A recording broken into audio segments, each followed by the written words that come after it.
welcome back to my channel. It's All That Jazz, and we're back with another video. This is a lunch and chat today, y'all. Let's talk about your 20s and your 30s. I haven't hit the 30s yet, but I feel like I've learned some good lessons in the 20s. The number one thing that I've learned in my 20s is that there's no such thing as perfect. That's number one.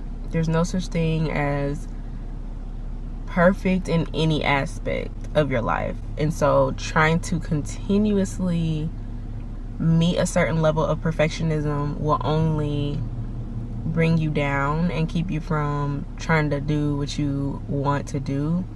I think perfectionism is something that a lot of us strive for, and of course it depends on like where you come from, your past, your present, your future, you know, like it depends on where you're at in life. But I've learned in my 20s that perfectionism is not it. There is no such thing. And trying to get to that point, now trying to be better is always great. Always something that you should strive to do. Number 2, don't try to be anybody else, honestly. I mean, that might be something that I learned. That's something I learned in my early 20s. Like, just don't try to be anybody but Jasmine. Don't try to achieve somebody else's goals. Don't try to become or want to be like anybody else but yourself, because that's what makes you unique. So don't try to say, oh, such and such. I don't care if it's your mother, your father, your sibling. Be your own person.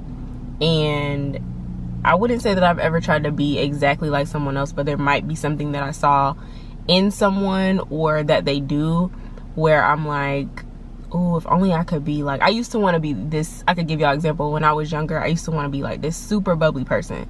I used to want to be like super chatty. I am chatty, I'm not gonna lie, but I used to just want to be like, oh my gosh, like yay, like, and that's just not me. It's just not my personality. Be yourself and love yourself and like work on loving yourself every single day. I realized that in my 20s it's not a once a month thing. It's not a every blue moon thing. It's like truly love every part of yourself, and even if that means figuring out about what you are great at instead of trying to become something else that you're not, you know. Number 3 is choose your circle wisely. You know, back in the day, we want to have like this huge circle of friends. Well, I did. I wanted to have like a big circle of friends. Like, I just wanted to be like, oh, I got this person. But to me, solidarity and like spending that time alone had to come way like in my later 20s. Yeah, I be out here. I have a soul of like a 40, 50-year-old. I swear I do. But I think like just realizing that I am okay being in a space alone or going somewhere alone. I mean, with safety, you know, I'm not gonna leave at 2 o'clock in the morning by myself and go to the store. Like, let's be safe, obviously. But, you know, just doing things in general on your own, whether that's like getting coffee or, you know, watching a movie, or like maybe that happened when I had kids where I was just like, oh, alone time isn't that bad. But just choosing the right friends is so important, and who you give your energy to and the energy that they give to you. So like, I think a lot of people are like, oh, this has been my friend since like 2nd grade, 1st grade. Like, you just don't want to let it go, or you've been in a relationship for 10-15 years, but if it's not healthy and it's toxic, is it really benefiting you? Are you benefiting them? It's just learn to let go, learn to have a small circle, because that's less drama anyway. Another thing that I learned in my like 20s to 28 is that goes with friends, that people come and go. That says enough in itself. Like, people just come and go. Another thing, I'm still learning this, right?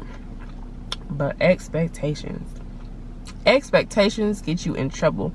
Now, this is not to say do not have standards, because sometimes I think people get those mixed up. Like, you should still have standards for yourself and those around you, and who you associate yourself with, and the things that you participate in. I think what gets a lot of us in trouble, look, I'll just be including y'all because y'all can relate, is expectations. I think if you're gonna do something, do it from your heart and do not have an expectation. If you do have an expectation, then you set that expectation with that person. If I provide you with this $1,000, I'm expecting this $1,000 back. Instead of being like, oh, well, I thought you was gonna go ahead and give that to me. No, ma'am.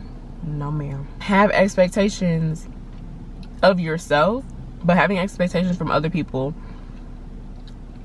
is going to set you up for frustration and sadness and regret sometimes. Not all the time. Now, some people meet your expectation, they exceed your expectations.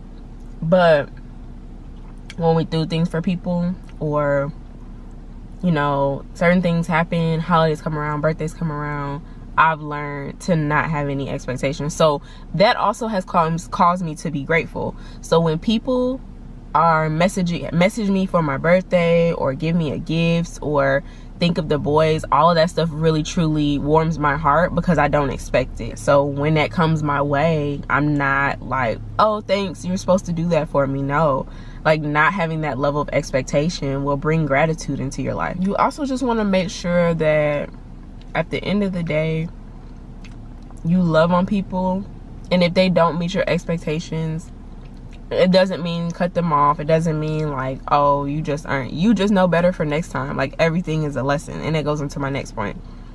Everything that you go through is a lesson learned. Like, there's not one thing that I went through that I was like, nah, that really was pointless. And even there's certain things that I still don't understand yet, of course, which eventually I will.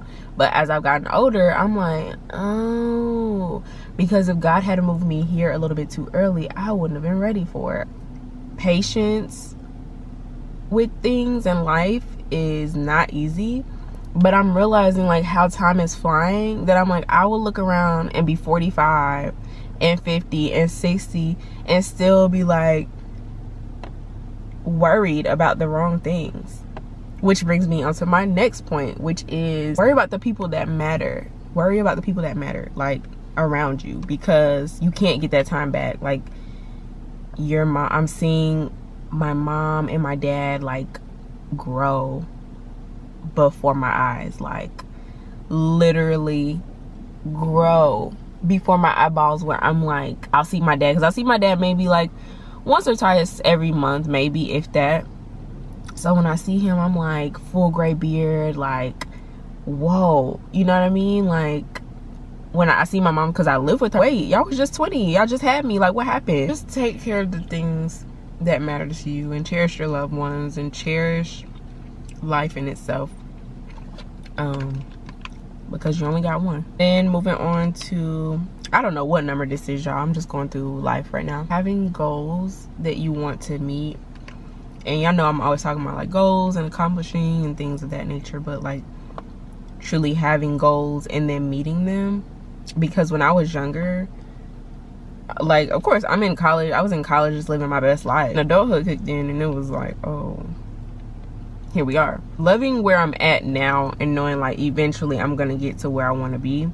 When I say, y'all, that's the hardest part, because like life, when you see so much around you, like we have so much exposure, you look at anybody else's life, just always remember it's a highlight reel. Like, even what I show y'all on YouTube, like, I love my life, like there's nothing that I would change. I love my family, but it doesn't mean that like behind closed doors things don't get rough and things don't get tough. Our lives on YouTube, on TikTok, on Instagram, on whatever it is literally a highlight. It's literally a highlight. You don't know what happened before you made that video.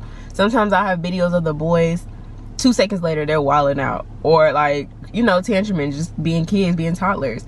Or I'll have a great day when I was recording one day, and then the next 3 days of that week could have been a little bit more difficult for me to get through. Like, you don't know what people are going through. So to sit here and be like, oh wow, they have this big house, and then like the family, and then they got them in great class schools, and they got them in, like, everything looks so glamorous. And it's like, not to say that we should sit here and just hope people's lives suck, like, no, but it's just realistically, that's why, like, I like to talk on here about, like, the realities of life, because so often we see the highlights, we see like all the good parts. And of course, I'm here to bring y'all positivity. I'm here to show y'all, like, oh, this is what life is about. Like, you can have good days, but you also have bad days.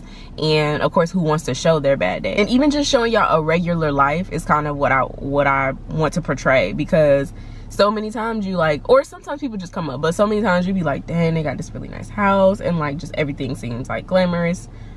No, like, our kids' room is a mess. Our room is a mess.